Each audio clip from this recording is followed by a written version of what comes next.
সাপকে ভয় পায়, কেন সাপ কামড় দিলে মৃত্যু হতে পারে, কুকুর কামড় দিলে আমার 14টা ইঞ্জেকশন দরকার হবে, এই জন্য পাগলা কুকুর থেকে মানুষ দূরে থাকে ভয়ের কারণে। কিন্তু মানুষ এত বড় ভয়হীন হয়ে গেছে যে আল্লাহকে ভয় পায় না। যদি আল্লাহকে ভয় পাই তো চোর চুরি করতে পারতো? চোর চুরি করতে পারতো না, ডাকাত ডাকাতি করতে পারতো না, সুদখোর সুদ খাইতে পারতো না, ঘুষখোর ঘুষ খাইতে পারতো না, টেন্ডারবাজি করতে পারতো না। কারণ যদি তার ভিতরে থাকতো আমার রব আমাকে দেখতেছে, আমার নবীতে বলেছে আত্তাকওয়া হাহুনা, ভয় অন্তরের ব্যাপার। তাহলে বোঝা যায় চোর যখন চুরি করে সে মনে করে আল্লাহ আমাকে দেখে না, ডাকাত যখন ডাকাতি করে তখন মনে করে আল্লাহ আমাকে দেখে না, সুদখোর যখন সুদ খায় তখন বলে আল্লাহ আমাকে দেখে না, ঘুষখোর যখন ঘুষ খায় তখন মনে করে আল্লাহ আমাকে দেখে না, ভাইয়ের সম্পদ ভাই যখন জোর করে লিখে নেয় তখন মনে করে আল্লাহ আমাকে দেখে না। এক বাবার 5টা সন্তান, এক সন্তান সব জায়গা জমি লিখে নিয়েছে, তখন মনে করেছে না না আল্লাহ মনে হয় আমাকে দেখে না। কামা তাদিনু তুদানি, কর্ম যেমন ফল তেমন জায়সা করবা ওয়সা পাবা। না মানে তু করকে দেখ, জান্নাত ভি হ্যায় দোজখ ভি হ্যায়, না মানে তু মরকে দেখ। তুমি তোমার অর্থ উপার্জন করেছো খারাপভাবে, একদম অন্যায়ভাবে অর্থ উপার্জন করেছেন। এবার আমি একটু বাস্তবমুখী আপনাদেরকে আলোচনা শোনাই। আপনি টাকা পয়সা রেখে গেছেন, এই টাকা পয়সা রেখে যাওয়ার পর আপনার সন্তান আপনার পিছনে খরচ করবে, এই গ্যারান্টি আপনি কখনো দিতে পারবেন না। আরে দুনিয়ায় বেঁচে থাকতেই তো সন্তান বাপ মাকে দেখে না, বৃদ্ধাশ্রমে পাঠায়, আছে না এরকমের? আর বাস্তবমুখী ঈদের পরে দেখেন না সারা বিশ্বকে তাক লাগাইয়া দিছে। এক সন্তান বুয়েটের শিক্ষক, একজন সচিব, একজন কানাডার প্রবাসী, আর এক মিরপুরের ঘটনা। মা পচে গেছে, 1 সপ্তাহ হয়েছে মারা যাওয়ার পর পচে গলে গেছে, সন্তান খবর নিতে যায় নাই। আরে বন্ধু, দুনিয়ার ভিতরে সন্তানের জন্য টাকা উপার্জন করে রেখে গেছো। আমি মাঝে মাঝে মাহফিলের ভিতরে বলে থাকি, সন্তানের জন্য টাকা উপার্জন না করে সন্তানকে মানুষের মতো মানুষ বানাইয়া দুনিয়ার ভিতরে রেখে যান। সন্তানকে মানুষের মতো মানুষ বানাইয়া দুনিয়ায় রেখে যান, আপনি দুনিয়ার ভিতরে সম্মানিত থাকবেন, আখিরাতে মুক্তি পাবেন। আর যদি সন্তানের মতো সন্তান যদি না রাইখা যান, কুলাঙ্গার সন্তান যদি দুনিয়ার ভিতরে রেখে যান, দুনিয়ার আদালতের ভিতরে আপনার হাতের ভিতরে হ্যান্ডকাপ অনেক সময় লাগে, সন্তান অপকর্ম করে বাপ মা জেলে। এরকম ঘটনা হয় কিনা? এ মনে করেছেন যে টাকা পয়সা আমাকে সম্মান দেয়? না না, কয়েক বছর আগে আমি সিলেটে গিয়েছিলাম, একজন ডিসি সাহেব আমাকে কান্নার কণ্ঠে বলতেছে, হুজুর ইউটিউবে আপনার বয়ান দেখি, আপনাকে খুব মহব্বত করি, কিন্তু হুজুর দোয়া করেন আমার এই ছোট্ট সন্তানটার জন্য। আমি বললাম কিসের জন্য? আপনি ডিসি সাহেব, আপনার সন্তান ইংলিশ মিডিয়ামে লেখাপড়া করবে, আপনি কেন আপনার সন্তানকে মাদ্রাসার ভিতরে দিয়েছেন? ডিসি সাহেব ডাক দেয়া বলে, আমার বাবা আমাকে ইংলিশ মিডিয়ামে পড়াইছে, আমি কোনোদিন শুদ্ধ করে কালিমাটা পর্যন্ত শিখি নাই, আমি শুদ্ধ করে কালিমাটা পর্যন্ত পড়তে জানি না, আমি সূরা ফাতিহাটাও শুদ্ধ করে পড়তে পারি না।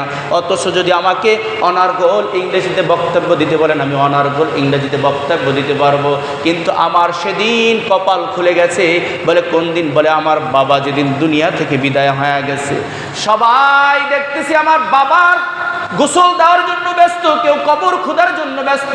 আমি যে দাঁড়ায়া দাঁড়ায়া কোরআন শরীফ তেলাওয়াত করব, আমি যে বাবার জন্য দোয়া করব, আমার মতো বদনসিব বলা সন্তান আল্লাহর জমিনে নাই। আমি সূরা ফাতিহাটাও শুদ্ধ করে পড়তে পারি না। আমি দাঁড়ায় দাঁড়ায় শুধু কান্না করতেছি, আমি কান্না করতেছি। হুজুরদেরকে ডাক দিলাম, দাফনের পরে বাবার কবরের সামনে দাঁড় করাইলাম, দাঁড় করায় দোয়া করতেছি। আমি দেখলাম তাকাইয়া একটা হুজুরের চোখের ভিতরে পানি নাই। আমি কান্না করতেছি, কিন্তু আমি এমন কপাল পরা সন্তান, আমি বাবার জন্য কি দোয়া করব আমি তাও বলতে পারি না। কি দোয়া করব তাও বলতে পারি না। অথচ আমার সম্মান দুনিয়ার ভিতরে বহুত। রাত্রবেলায় আমার স্ত্রীর পা ধরে বলতেছি, ও প্রাণের স্ত্রী, আল্লাহ তো 3টা সন্তান দিয়েছে, একটা মেয়ে 2টা ছেলে, ছোট ছেলেটাকে দিয়া যাও, আমার হাতে তুলে দাও, আর টাকা পয়সার দরকার নাই, এমন একটা সন্তান দুনিয়ার ভিতরে রেখে যাইতে চাই, মৃত্যুর পরে যেন আমার কবরের পাশে দাঁড়াইয়া দোয়া করতে পারি। হুজুর দোয়া করেন 11 পারার হাফেজ হয়ে গেছে। টাকা পয়সা দুনিয়ার ভিতরে শান্তি দিতে পারে না, টাকা পয়সা মানুষকে সম্মান দিতে পারে না। তবে আমি টাকা পয়সার বিরোধী না। দুনিয়ার ভিতরে চলতে গেলে টাকা পয়সা লাগবে, যতটুকু উপার্জন করতে হবে ততটুকু। সম্মানের সাথে একটা মানুষ হালালভাবে চলতে গিয়ে যতটুকু দরকার দুনিয়ার ভিতরে চলতে, ততটুকু উপার্জন করতে হবে। আর যদি আল্লাহ তা হালাল পন্থায় তার চেয়েও বেশি দেয় আলহামদুলিল্লাহ। হারাম পন্থায় উপার্জন করবেন। মায়ার নবী দয়ার নবী রহমতুল্লিল আলামিন বলেন, এই দুনিয়ার ভিতরে তোমাকে যেমনিভাবে পরিচয় দেয় না, কিয়ামতের ময়দানেও কিন্তু সন্তান তোমাকে পরিচয় দিবে না। মা আশরাফ আলী থানভী রহমতুল্লাহি আলাইহি তার কিতাবের ভিতরে লেখেন, যেই দুনিয়ার ভিতরে ধন সম্পদ, ছেলে সন্তান তোমার 2টা কাজে লাগবে, মাত্র 2টা কাজে, দুনিয়ার ভিতরে 2টা কাজে। তারপরে তোমাকে চিনতেও পারে, নাও চিনতে পারে। একটা উদাহরণ দেই, অনেক সময় আমরা পর দাদার জমি বক্ষণ করি কিনা, বুঝেন না আমার কথাটা? মনে হয় কথাটা পর দাদার মানে আমার দাদার বাবার, এরকম আছে না? কিন্তু দোয়া করার সময় কোনোদিন কি করেছেন? ও মালিক, আমার বাবা, আমার দাদা, আমার তালই, আমার পর দাদাকে মাফ করে দাও, কোনোদিন বলছেন? সর্বোচ্চ যায় কতটুকু? এ মালিক, আমার বাবাকে মাফ করে দাও, আমার দাদাকে মাফ করে দাও, তালই পর্যন্ত যায় না। দেখেন না বাস্তব, আপনারা তো মুনাজাত করেন না, দোয়া করেন না, তালই পর্যন্ত যায়, পরদাদা তো দূরের কথা। অথচ পরদাদার জমি বক্ষণ করতেছেন, পরদাদার জমি বন্টন করে খাইতেছেন, কিন্তু পরদাদার জমি পর্যন্ত, পরদাদা পর্যন্ত দোয়া যায় না, যায় না। কিন্তু দোয়া যদি করতাম তাহলে পরদাদা পর্যন্ত করা লাগে। এই জন্য পরদাদা জানতো না যে আমার এমন এক সময় আমার ঔরাস জাত সন্তানের ভিতরে এরকমের সন্তান আসবে যে আমার জন্য দোয়া করবে না। জানতো, যদি জানতো তাহলে এত সম্পদ সে অর্জন করে যাইতো না, আখিরাতের পুঁজি করে যাইতো। অনেক কৃষক আছে নামাজ বাদ দিয়া কৃষি কাজ করে, তারা দুনিয়া পাওয়ার জন্য পাগল। অনেক রিস্কাওয়ালা আছে, রিস্কা চালায় টাকা পাওয়ার জন্য পাগল, এই দুনিয়ায় ভালো থাকার জন্য পাগল, কিন্তু তারা আখিরাতের ফলাফলকে 0 রাখতেছে। ও বন্ধু, এই দুনিয়ার সাময়িক সময় কেউ জন্য 60 বছর, 70 বছর, 80 বছর, এই 60-70 বছরের জন্য ভালো থাকার জন্য তুমি এত কষ্ট করতেছো, কিন্তু অনন্ত অসীমকাল যে তুমি কিয়ামতের ময়দানের পরে জান্নাত বা জাহান্নাম হবে, ডিভাইড হবে তোমার জন্য শুধু ন্যাক এবং বদ আমলের কারণে। যদি তুমি ন্যাক আমল করে জান্নাতে যাবা, বদ আমল করলে জাহান্নামে যাবা। সেই অনন্তকালের জন্য তুমি কি কাজ করতেছো, কি কাজ করতেছে? অথচ থানভী রহমতুল্লাহ আলাই বলেন, এই যে ধন সম্পদ দেখো, এই ধন সম্পদের মালিক কতটুকু? বলে তোমার চোখ বুঝতে সময় লাগবে যতটুকু। বুঝেন না আমার কথাটা? এই ধন সম্পদের মালিক তুমি ততটুকু, চোখ বুঝতে সময় লাগবে যতটুকু। চোখ বুঝে গেছেন, এখন আর আপনি এই 100 পুরা সম্পত্তির মালিক না, 1000 কোটি টাকার মালিক। এখন বলবে কে জানো? ওই 1000 কোটি টাকার মালিকের লাশ। আমার কথাটা বাস্তবমুখী কিছু কথা বলতেছে। বলবে কি? 1000 কোটি টাকার মালিকের লাশ, মালিক গেল কই? বলবে কে জানো? নি করে ঢাকার ভিতরে 5 তলা 10টা বিল্ডিং এর মালিকের লাশ, মালিক গেল কই? বলে মালিক যখন চোখ বুঝে গেছে তার মালিকানা শেষ। আপনি 1000 কোটি টাকার মালিক হয়ে গেছেন, একটু চিন্তা করে দেখেন, চক্ষু বুঝছেন, এই মালিক আর আপনি না। এখন মালিক কারা? বলে আপনার ওয়ারিশ, আপনার সন্তান, মেয়ে, আপনার যদি ছেলে না থাকে তাহলে ভাই বোন, এরা খরচ করতেও পারে নাও করতে পারে। এবার থানভী রহমতুল্লাহ আলাইহি বলেন, ছেলে সন্তান কতটুকু পর্যন্ত যাবে? বলে ছেলে সন্তান ওই বাপ মায়ের কবর পর্যন্ত যাবে। কতটুকু? বলে যখন সন্তান বাপ মার লাশ কবরের ভিতরে রেখে, মিনহা খলাকনাকুম ওয়া ফিহা নুঈদুকুম ওয়া মিনহা নুখরিজুকুম তারাতান উখরা বলে যখন লাফ দিয়ে উঠে যায়, এরপরে আর সন্তান কবরের ভিতরে আর কখনো নামবে না। এমন সময় আসবে তোমার, এমন ঔরাস যার সন্তান আসবে, তোমার চেহারাটা পর্যন্ত তার মনে থাকবে না, চেহারাটা পর্যন্ত মনে থাকবে না। অথচ তাদের জন্য এত সম্পদ করে গেছো আর নিজের আমল নামাকে 0 0 0 0 রেখে গেছো। নামাজ পড়ার সময় নাই, দুনিয়া কামানোর জন্য সময়, রোজা রাখার সময় নাই, দুনিয়া কামানোর জন্য ব্যস্ত, হজ করার সময় নাই, টাকা হয়েছে বলে হজ করলে টাকা খরচ হয়ে যাবে, আমার সন্তানের জন্য কষ্ট হয়ে যাবে, এই হজ করার সময় নাই, তুমি শুধু টাকা কামাই করার জন্য পাগল।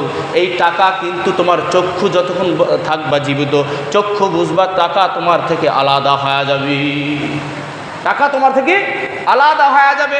মসজিদে নববীর ইমাম মালিক রহমতুল্লাহ আলাইহি, মসজিদে নববীর ইমাম মালিক রহমতুল্লাহ আলাইহি, যিনি মুয়াত্তায়ে মালিক কিতাব লিখেছেন, তৎকালীন জামানায় ওলামায়ে কেরাম বলেছেন আল্লাহর কিতাবের পরে সবচেয়ে যদি সহি কিতাব থাকে সেই কিতাবের নাম হলো মুয়াত্তায়ে মালিক।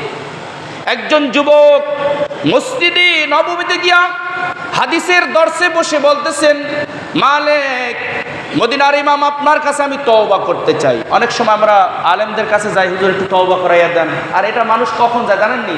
যখন বিছানায় পড়ে যায়, লড়তে পারে না, তখন ইমাম সাহেব একটু ডাক দে, আমার যেন একটু তওবা করাইয়া দেয়। এই তওবা না, তওবা করতে হবে অন্তর থেকে। তওবা করতে হবে কি থেকে? অন্তর থেকে। ইমাম মালিক রহমতুল্লাহ আলাইহির নিকট যুবক গিয়া বলতেছে, আমাকে তওবা করায়া দেন। তখন ইমাম মালিক রহমতুল্লাহ আলাইহি ডাক দিয়া কয়, যুবক, তুমি কি প্র্যাকটিক্যালি তওবা করবা নাকি মানুষের মাঝে চলমান যে তওবাটা আছে, হুজুরের কাছে গেলাম আস্তাগফিরুল্লাহ আস্তাগফিরুল্লাহ পড়লাম, এই তওবা করবা নাকি বাস্তবমুখী তওবা করবা? চোখে দেখে তওবা করবা নাকি তুমি চলমান যেভাবে মানুষের সাথে তওবা করে, আলেমদের কাছে হাত রেখে তওবা করে? এইটা দেখবেন তওবাও করে আবার যাইয়ে মিথ্যা কথাও করে, নামাজও পড়ে, চুরিও করে, আছে না এরকমের? বলে আস্তাগফিরুল্লাহ, নামাজ পড়ে আস্তাগফিরুল্লাহ আস্তাগফিরুল্লাহ আস্তাগফিরুল্লাহ, ওদিকে যাইয়া 10 কেজিতে 9 কেজিতে, আছে না এরকমের? তাহলে এই আস্তাগফিরুল্লাহ কি তওবা হলো? এটা কি চলমান তওবা, এটার নাম কি চলমান তওবা। ইমাম মালিক রহমতুল্লাহ আলাইহি বলতেছেন, যুবক, তুমি কেমন গুনাহ বলে করেছো? বলে আল্লাহর ওলি এমন কোনো গুনাহ নাই যা আমি করি নাই। বলে ঠিক আছে, তোমাকে বাস্তবমুখী তওবা, তোমাকে প্র্যাকটিক্যাল একটা তওবা শেখায় দেয়। সেটা কি? বলে তুমি আজকের গিয়া তোমার জন্মদাত্রী মাকে গিয়া বলবা, মা, আমি যে এই পর্যন্ত যত গুনাহ করেছি তার অর্ধেক গুনাহ তুমি বাদ নাও, অর্ধেক গুনাহ কি নাও? বাদ নাও। তোমার মা কি উত্তর দেয় আগামীকাল সকালে আমাকে বলবা। তোমার স্ত্রী কি উত্তর দেয় আগামীকাল সকালে আমাকে বলবা। তোমার সন্তান কি উত্তর দেয় আগামীকাল আমাকে বলবা। তুমি যে বন্ধু বান্ধবের সাথে চায়ের দোকানে আড্ডা দাও, বন্ধু বান্ধব কি জবাব দেয় আজকে সারা রাত ঘুরবা, কালকের সকালে এসে আমাকে রেজাল্ট দিবা। কে বলতেছেন? ইমাম মালিক রহমতুল্লাহ আলাইহি যুবককে বলতেছেন। যুবক বাড়িতে গিয়া মনে বড় আশা, মা তো নিবে, কারণ আমি যদি অসুস্থ হই সর্বপ্রথম যার চোখের পানি পড়ে সে হলো আমার মা। ছোটবেলায় আমি প্রস্রাব করেছি ভিজা জায়গায়, মা শুইছে, শুকনো জায়গায় আমাকে শোয়াইছে, শুকনো জায়গা না থাকলে বুকের উপরে শোয়াইছে, এ মা তো অবশ্যই আমার গুনার ভাগ নিবে। যুবক যখন বাড়িতে গেল, বাড়িতে যাওয়ার পর মাকে গিয়ে বলতেছে, ও মা, 10 মাস 10 দিন গর্ভের ভিতরে রেখেছো মা, 2.5 বছর দুধ পান করাইছো, বড় বানাইলাম মা, আজকের চাই আমার গুনার অর্ধেক তুমি নিয়ে আমার গুনাটা একটু হালকা করো। মা ডাক দিয়া কয়, এই দিনও কি আমার দেখা লাগবে? আর এই দিনের জন্য কি আমি তোকে 10 মাস 10 দিন গর্ভে ধারণ করেছি, 2.5 বছর দুধ পান করাইছি, আর আজকের আমি তো ধারণা করেছিলাম বড় হয়ে আমাকে কামাই রোজগার করে খাওয়াবা, আমি অসুস্থ হলে চিকিৎসা করাবা, আমি যখন অসুস্থ হবো আমাকে ভালো ভালো খাবার খাওয়াবা, এই জন্য আমি এই নিয়তে তোমাকে বড় করেছি, এই নিয়তে তোমাকে লালন পালন করেছি। আজ আসছো আমাকে অর্ধেক গুনাহ দেওয়ার জন্য, তোর মতো কুলাঙ্গার সন্তানের পরিচয় আমি মা দিব না। এরপরে নিরুপায় হয় যুবক, এবার গেল সন্তানের কাছে, ও সন্তান, রাত্র গভীরের সময় যদি বলো আইসক্রিম খাওয়ার দরকার, কান্না করেছে, আইসক্রিমের দোকানদার যদি নাও থাকে ডাইকে তারপরে দরজা খুইলে তারপর কি আইসক্রিম আইনা খাওয়াইছি, আর আজকের সন্তান আমার গুনার অর্ধেক না। বলে দূর হয়, তোমার মতো বাপ পরিচয় দেওয়ার মতো দরকার নাই, আমাকে দুনিয়ার ভিতরে আনছেন, আল্লাহ তো আমার খোর পোষণের দায়িত্ব আপনাকে দিয়েছে বালেগ হওয়ার আগ পর্যন্ত, আর আজকের আপনি আসছেন কি গুনাহ দেওয়ার জন্য। দরকার নাই আপনার মতো বাপ, হয় না? বাপকে কি পরিচয় দেয় না সন্তান, আবার সন্তান বাবাও কি সন্তানকে পরিচয় দেয় না। স্বার্থের আঘাত, স্বার্থে যখন আঘাত লাগে তখন কি পরিচয়। এটা শুধু দুনিয়ারটা মোহ। কিতাবের ভিতরে দেখলাম শুধু মোহ, ভালোবাসা যখন ভালোবাসার উপর আঘাত করে তখন আলাদা করে দেয়। এবার ওই যুবক চোখের পানি ধরে আর রাখতে পারে না। বন্ধু বান্ধবের কাছে যখন গেল, বন্ধু বান্ধব বলতেছে একসাথে আড্ডা দিয়েছি, তোমার টাকায় আছে, আমাদেরকে চা খাওয়াইতে পারো, এই জন্য তোমার সাথে বন্ধুত্ব করেছি। তোমার যদি টাকা না থাকতো কিসের তোমার সাথে বন্ধুত্ব? বন্ধু বন্ধুর গলার ভিতরে ছুরি দেয় না বর্তমান জমানায়। স্বার্থে আঘাত লাগছে, বন্ধু বন্ধুর কি গলার ভিতরে কি ছুরি দিয়ে দিচ্ছে। এবার সর্বশেষ স্ত্রীর কাছে গিয়ে বলতেছে, স্ত্রী তুমি যা বলেছো তাই করেছি, তোমার জন্য মা থেকে সংসার আলাদা করেছি, ভাইকে দেখতে পারি না, বোনকে আলাদা করেছি, আত্মীয় স্বজনকে ছিন্ন করেছি, মাকে গ্রামের ওই পানি পরে টিন ফুটা হয়ে সেখানে রেখেছি, আর তোমাকে আমি রাজাপুর বা ঝালকাঠি ঢাকা বিল্ডিংয়ের ভিতরে ফ্ল্যাটের ভিতরে রেখেছি। স্ত্রী আমার গুনার অর্ধেক নাও। স্ত্রী ডাক দিয়ে কয় জানেন যে আল্লাহ রাসূল সাল্লাল্লাহু আলাইহি ওয়াসাল্লাম বলেছেন, ইয়া মাশারাশ শাবাব মান ইসতাতা মিনকুম বাআতা ফালিয়াতাজাওয়াজ ফাইন্নাহু আগাযু লিল বাসার ওয়া আহসানু লিল ফার। যে যদি হে যুবক তোমার ঘর পোষণের যদি ক্ষমতা থাকে তাহলে বিয়ে করো। আল্লাহ নবী কইছে না ঘর পোষণের ক্ষমতা থাকলে বিবাহ করো। আর আজকে আইছো গুনাহ দিতে, না না না হবে না, তোমার গুনাহ নেওয়া যাবে না। আমার কথা বুঝেন, তোমার গুনাহ নেওয়া যাবে না। এবার নিরুপায় হয়ে ফজরের আগেই যুবক মসজিদে নববীর ভিতরে সেজদা দিয়া কান্না করে আর বলে, ও মালিক, ও আল্লাহ, যাদের জন্য এত খুন করেছি, রাহাজানি করেছি, দর্শন করেছি, এত চুরি চেঁচামি ডাকাতি করেছি, যাদেরকে ভালো রাখার জন্য অন্যায়কে অন্যায় মনে করি নাই, যেখান থেকে উপার্জন করা দরকার সেখান থেকে উপার্জন করেছি, তাদেরকে ভালো রাখার জন্য আজকের দুনিয়ার ভিতরে তারা আমাদেরকে দূরে সরাইয়া দিছে, তারা আমাকে দূরে সরাইয়া দিছে।